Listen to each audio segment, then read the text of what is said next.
A little talk concerning the second day of our National Congress on Occupational Health and Medicine in Marseille, in France, in Marseille.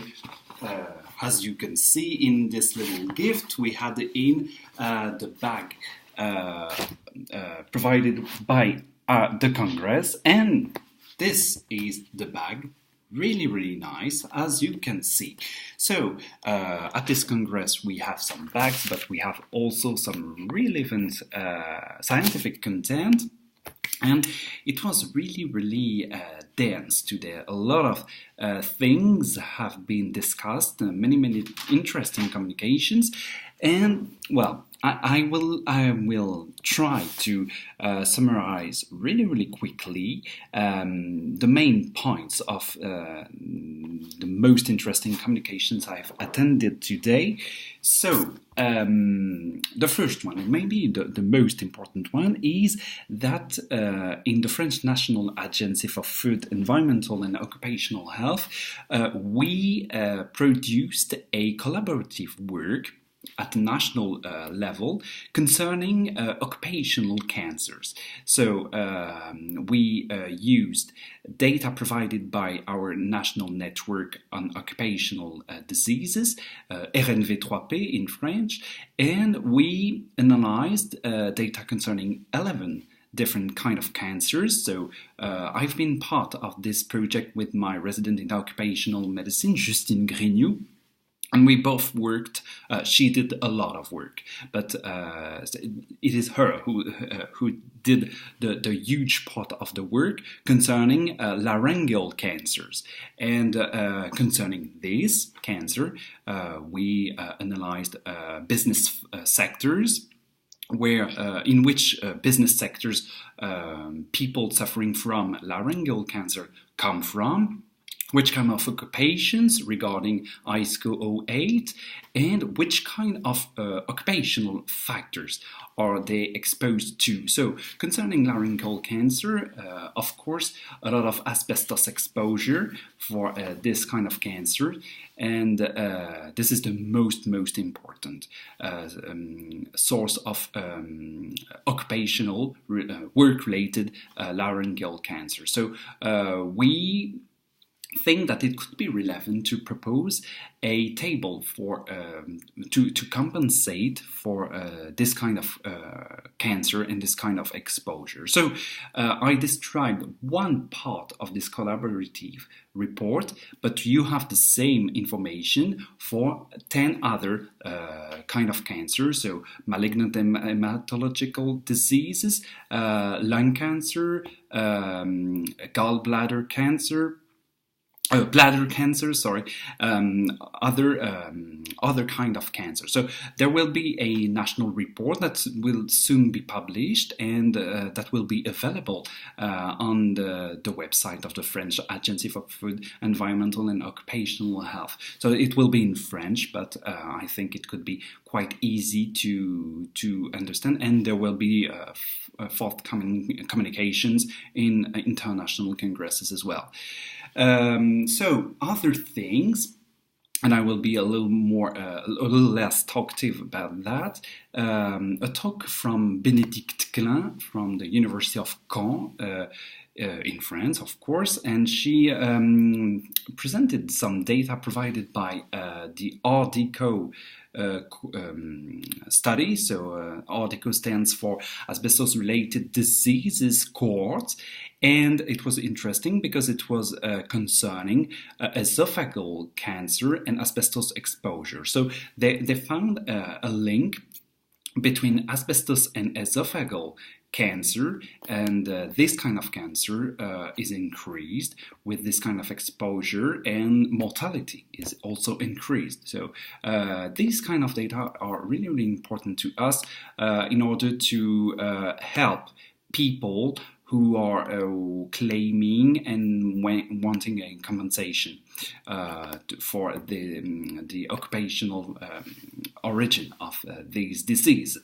Another communication was dedicated to central nervous system cancer related to pesticides exposure, a really important topic, especially in my town in Brest, because we have a lot of farmers in our countrysides. So some of these are suffering from some hematological malignant diseases, but they can also develop, related to an exposure to pesticides, they can suffer from central nervous system cancer. So they found a link with some kind of pesticides, especially chlorpyrifos, especially farmers who are working working on peas, and pesticides applicators are more likely to be concerned with this kind of cancer. We also had a talk from Sophie Fonteny, professor of occupational medicine in Lille.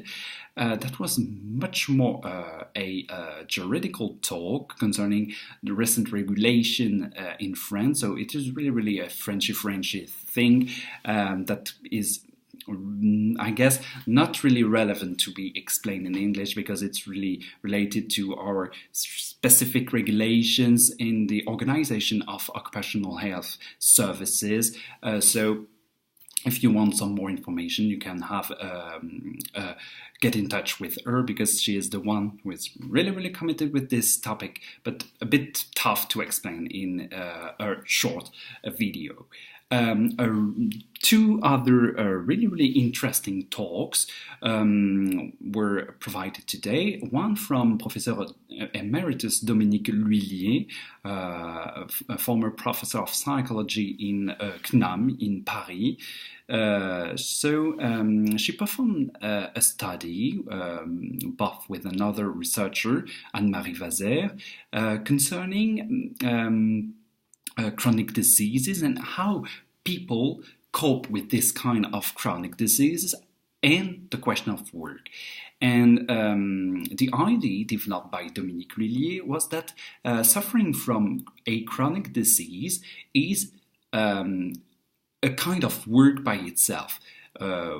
Suffering from chronic disease is meaning that we have to find some ideas to cope with pain, to cope with some medications to take, and all of these require some tips, some knowledge, some information, some tricks you have to have in order to cope with this. And all of these, this kind of informal knowledge is part of kind of work. So there is a work of the disease. It's maybe a bad translation, but I guess you have the idea.